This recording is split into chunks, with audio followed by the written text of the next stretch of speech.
బాలు అయితే ఇంటికి వచ్చి చెప్తూ ఉంటాడు. నేను ఎంత చెప్తున్నా వినకుండా పోలీసు వాళ్ళు నా కార్‌నయితే తీసుకొని వెళ్ళిపోయారు నాన్న అనేసి.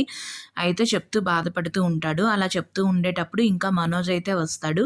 వచ్చి "ఆ! మరి పచ్చి తాగుబోతు కారు నడుపుతుంటే మనుషుల ప్రాణాలు పోతాయి కదా! అందుకే వాళ్ళు పట్టుకొని ఎళ్ళిపోయారు" అనేసైతే అంటూ ఉంటాడు. అంటూ ఉంటే ఇంకా బాలుకి కోపమొస్తుంది. ఏంట్రా అంటున్నావు అనేసి ఏ రాబోతూ ఉంటే ఇంకా తను ఏంటి అంటే సత్యం అయితే తన మీద చెయ్యెత్తుతాడనమాట. చెయ్యెత్తేసి నువ్వు ఈ లోకం ముందర, ఈ వీధిలోన వియ్యాల వారి ముందు నన్ను తల ఎత్తుకోకుండా చేశావు అనేసి గట్టా అంటూ ఉంటాడు. అలా అనేసరికి ఇంకా ప్రభావతి అయితే అంటుంది, వీడిని చిన్నప్పటి నుండి కూడా గారాబం చేసి పెంచారు. చిన్నప్పటి నుండి కూడా వాడిని కొట్టి ఉండుంటే ఏ మనకి ఈ బాధ అనేది వచ్చి ఉండేది కాదు కదా!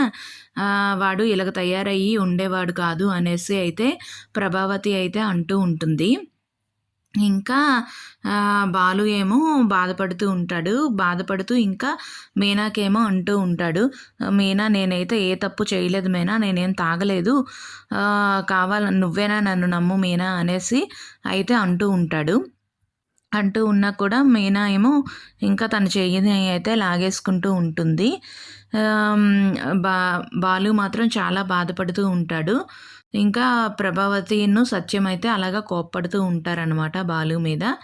మనోజ్ వాళ్ళైతే ఇంకా అలాగా వీడు పచ్చి తాగుబోతూ ఇంకా అలాగా తాగుతూనే ఉంటాడు అనేసి గట్టా అంటూ ఉంటారు. If you like this video please like the video and subscribe our channel. Thank you.